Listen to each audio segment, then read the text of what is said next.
Grabe na talaga ngayon ang mga nagsilabasan na mga isyu patungkol sa di umano'y paghihiwalay nina Oyoboy at Christine. At ito na nga, may isang chika na naman na di umano'y nagbigay ng maaanghang na pahayag ang kapatid ni Oyoboy na si Danica patungkol sa isyung ito. Ayon sa chika na nakalap namin, nilinaw ni Danica na wala pang official na pahayag ang mag-couple na sina Christine at Oyo sa isyung ibinabato sa kanila ngayon.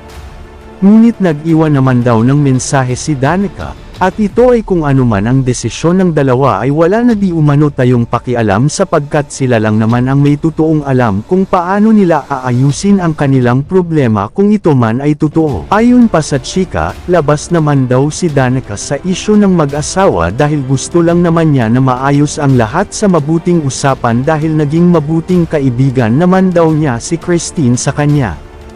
Sa ngayon ay tila tikong bibig pa ang dalawa sa nasabing issue.